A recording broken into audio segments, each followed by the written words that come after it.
Spending my whole life roaming the hills and backroads of West Marin County, I not only developed a sincere love for the outdoors and nature, but a love for the ranches and dairies that scattered across the land. Rolling green hills, oak tree forests, and redwood meadows, the black and white cows seem to fit in so perfectly with the landscape. Even to this day, I spend a lot of my time out west and exploring the land that is, although so close to my house, so very isolated from the rest of the world. Whether I'm admiring and visiting the ranches and dairies, hiking the trails, or riding my horse down the beach, the adventures are endless. When admiring all the picturesque ranches sitting on some of the most beautiful land in the world, hugged by the frigid Pacific Ocean, it is hard to imagine that they have to deal with any kind of major issues or difficulties. But that is so far from the truth.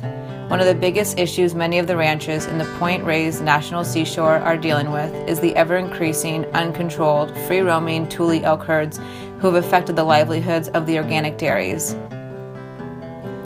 Once roaming the grasslands of the Point Reyes Peninsula and Olema Valley, as well as the rest of California, Tule elk were almost decimated in all of California in the mid-1800s. Since then, they have made a significant comeback. In 1978, in the efforts to reintroduce the elk to the Point Reyes area, 10 elk were transplanted to a 2,600-acre fenced enclosure on Tomales Point called Pierce Point Ranch and protected by the National Park Service. This herd since then has increased into the hundreds.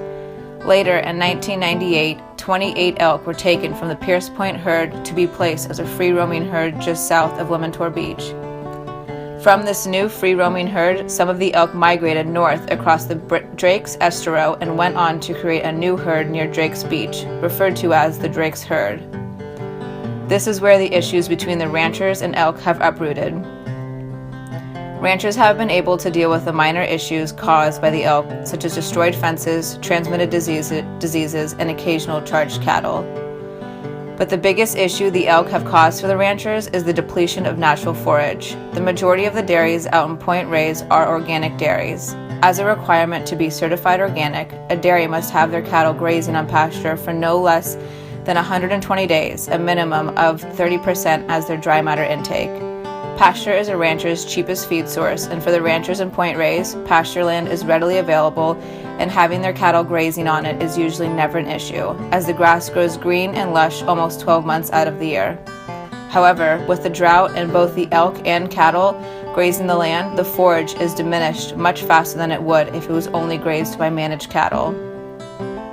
This has made it very difficult for the ranchers to keep their cattle on the range for those 120 days or more and abiding an organic requirement. This has caused the ranchers to spend more money on extra feeding, which has then affected their profits and revenues, as well as the livelihood of being an organic operation.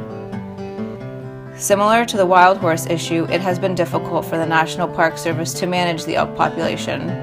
Tourists love traveling to the coast, capturing pictures of the majestic animals, and environmentalists believe the elk should not have to compete for resources with the cattle and remain protected, whereas many of the ranchers would love to see the free-roaming herds eliminated from their land.